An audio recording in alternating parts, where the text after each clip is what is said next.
करावा या मागणीसाठी सरकारकडून मनोज जरांगेंची भेट घेतली जाते।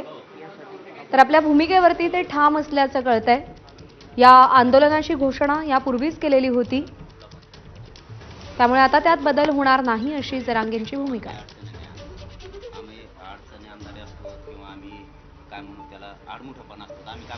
आम्हाला शहरातून मुद्दाम मधून जायचं, राजकारण करायचं असतं तर म्हणलं असतं आम्हाला मधून जायचं, मुद्दाम विठीस धरायचं म्हणलं आम्हाला एक देऊन टाका, आम्ही डायरेक्ट थेट आझाद मैदानाला शांततेत जाऊन बसतो। कारण गणेश मिरवणुकीचा, गणेशोत्सवाचा त्याचा तिकडं काही संबंध येत नाही, त्यांचे वेगळे मार्ग आहेत। हा, आम्ही जर मधून कुठून गेलो मग मात्र अडथळा आम्ही आणतो, याचा अर्थ असा होतो आझाद मैदानाला एकही मिरवणूक नसते आणि त्यामुळे तिकडं आमचा अडथळाच नाही। लालबागच्या बाप्पांचं वेगळी मिरवणूक किंवा अनेक कोणत्या येतात ते वेगळ्या मिरवणूक आहेत। आम्हाला एक रस्ता द्या, काही अडचण नाही, आझाद मैदानावरती आम्ही बरोबर जाऊन बसतो, तुम्हालाही ताण होणार नाही, आमच्याही लेकरा बाळाला गरिबाचा त्रास होणार नाही। साधा आणि सरळ विषय। गेल्या वेळेस पण तसंच केलं होतं त्यांनी, एक रस्ता म्हणले आपण त्यांना देऊ, म्हणजे ट्रॉफिक मुंबईची जाम होणार नाही आणि आता गणेश उत्सव होतं त्यांचा आमचा संबंध येणार नाही, आम्ही डायरेक्ट आझाद मैदानाला तिकडे, यांचे कार्यक्रम सगळे इकडे समुद्राकडे असते। एकदम सोपं आहे, म्हणजे आम्हाला गरिबाला न्याय द्यायचा, राजकारण करायचं नाही, ही स्पष्ट भूमिका आहे। पण आरक्षण मात्र घेणारे आणि मला ते पाहिजे, सोडणार नाही आणि अंमलबजावणी पाहिजे। त्यांनी सांगितलं त्यांचा रस्ता वेगळा आहे, कुठं ट्रॅफिकला त्रास होणार नाही आणि तुम्ही आम्हाला संध्याकाळपर्यंत जरी रस्ता सांगितला तरी काय अडचण।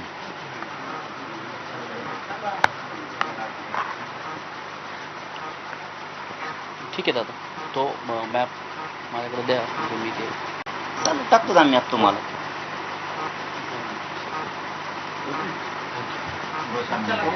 झालं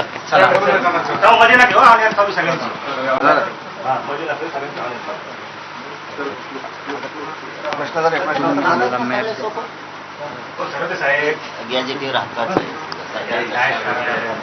मराठा आणि कुणबी एक आहे, तुम्हाला माहित नाही म्हणून सांगायला लागलो की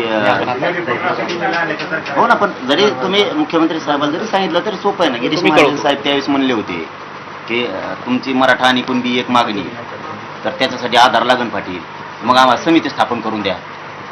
आमचे ते शब्द आठवायला लागले, मग समिती स्थापन आम्ही ऐकलं त्यांचं, म्हणलं खरं आहे, कायदा पारित करायचं म्हणलं मराठा आणि कुणबी एक आहे तर आधार लागणार आहे। मग 58 लाख नोंदीचा अहवाल समितीने दिला, आता करायला काय हरकत आहे, आता बोलायला जागा नाही त्यांना।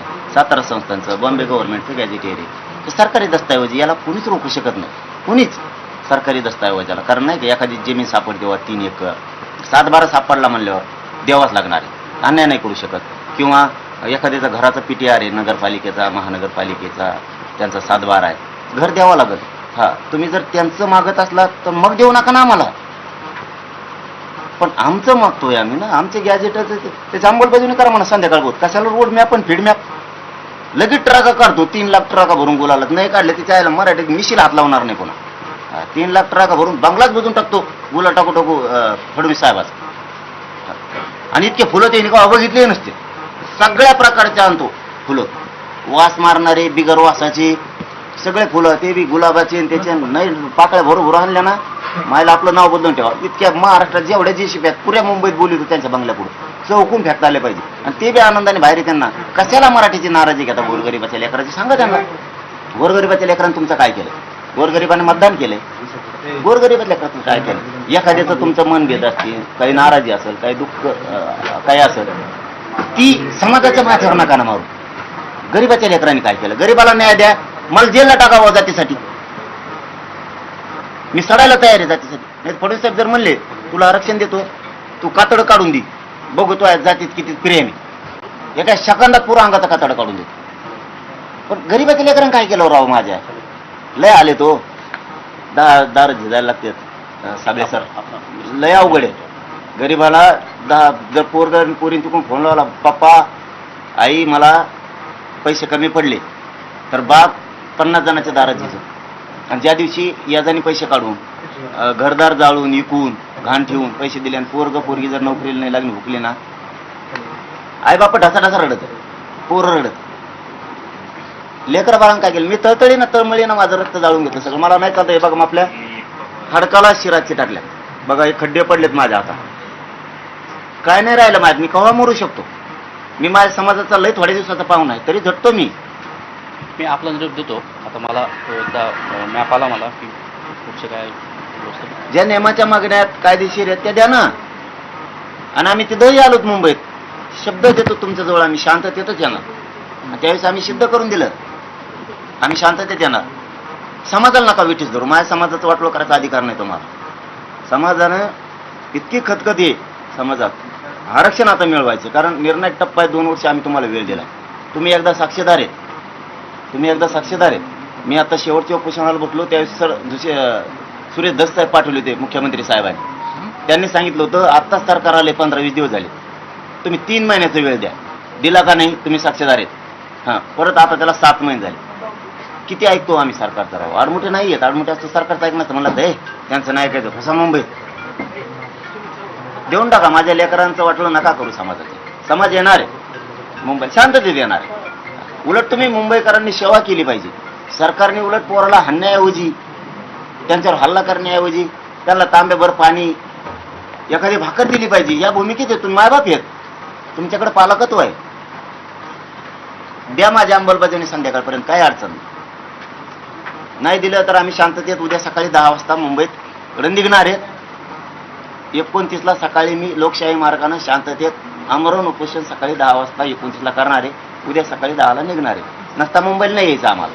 तुम्ही मरमर करा, काय पळता येईल तितकं पळा, रातच्या 12 उत्तर द्या, करा अंमलबजावणी. हे मराठी तुमचे मित्र होतील, फडणवीस साहेबांची. चला झालं. चर्चा झाली जरांगे पाटलांचा आणि मुख्यमंत्र्यांकडे देणार आहेत. पोस्ट करू, समोरच चर्चा झाली. पोस्ट करू, काय सांगा कसं पोस्ट करून आता दादाने जे काय आता जे काय बोलले त्या संदर्भात चर्चा करेल,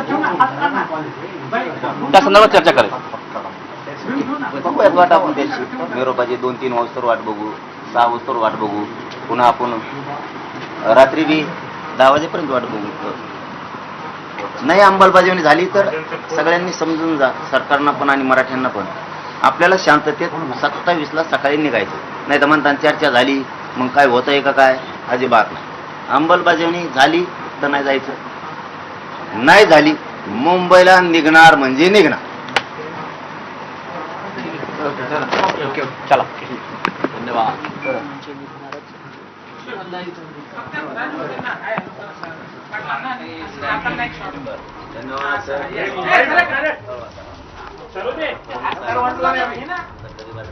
तर मुख्यमंत्र्यांचे ओएसडी आणि मनोज जरांगेंमध्ये चर्चा झालेली आहे. आता अंमलबजावणीशिवाय थांबणार नाही असा निर्धार जरांगेंनी व्यक्त केलेला आहे.